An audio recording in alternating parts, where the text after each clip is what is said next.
दोस्तों, आज हम बात करेंगे घर की नींव के बारे में।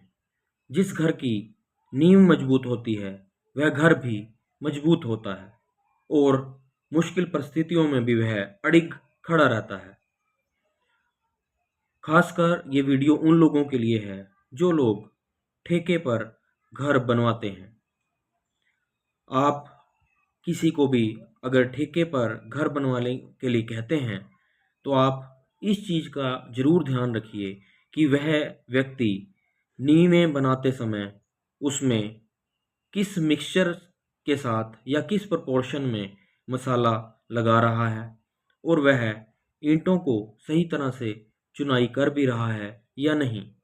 सबसे पहली बात आती है नींवों की ईंटों की चुनाई करने में लगाए जाने वाले मसाले का प्रोपोर्शन क्या होना चाहिए।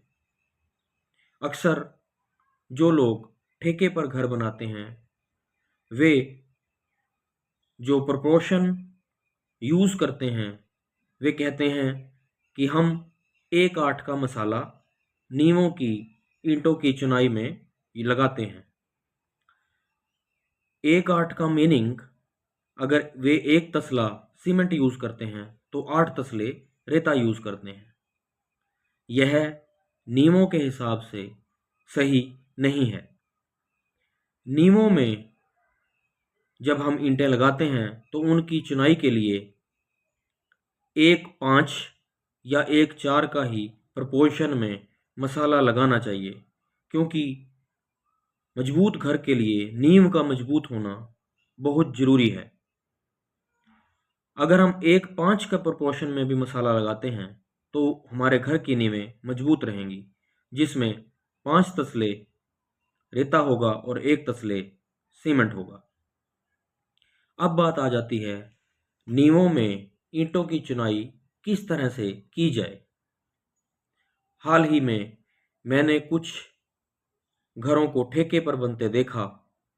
उनमें उनकी नींवों में मुझे कुछ खामी नज़र आई, जो मैं आप सबके साथ भी साझा करना चाहता हूँ।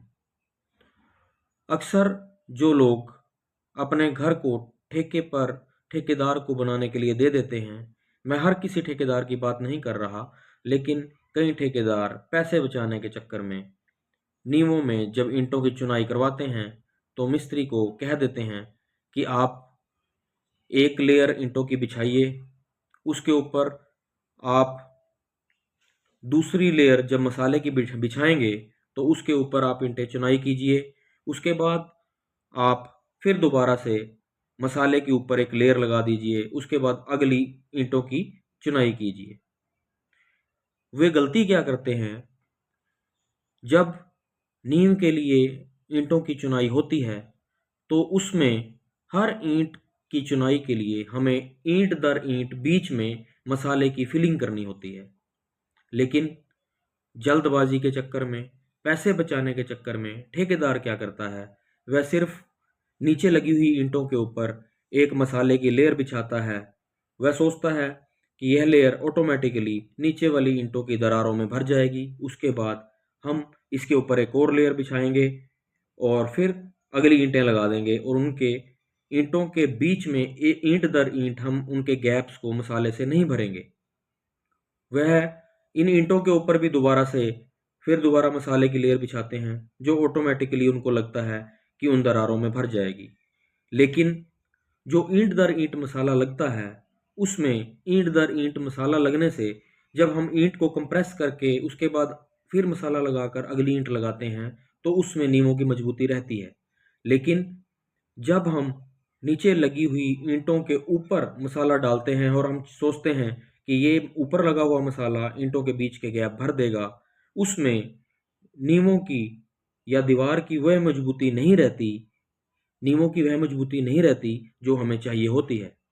उससे प्रॉब्लम यह आती है कि आने वाले समय में मकान में दरारें आने का खतरा बहुत बढ़ जाता है। इसलिए आप सब लोग भी जो इस वीडियो को देख रहे हैं, ये ध्यान रखें कि जब भी आप घर बनवाएं तो आप चाहे वह ठेके पर बनवाएं या चाहे अपने आप दिहाड़ी पर मजदूर या मिस्त्री लेकर बनवाएं, लेकिन आप ये ध्यान रखें कि ईंटों की चुनाई सही तरह से होनी चाहिए, चाहे वे नींवें हों, चाहे वह दीवारें हों। कोई ऐसा ना हो कि कोई मिस्त्री आपको या ठेकेदार आपको चूना लगाकर चलता बने और आने वाले समय में आपकी निजी संपत्ति जो आपने अपने मकान पर लगाई है वह वेस्ट जाए और आपको इस बात का दुख हो कि काश मैं मकान बनाते समय इन बातों का ध्यान रखता तो मुझे आज ये दिक्कत का सामना ना करना पड़ता। आशा करते हैं आपको हमारी यह वीडियो अच्छी लगी होगी। मिलते हैं हमारे नेक्स्ट वीडियो में, तब तक के लिए धन्यवाद।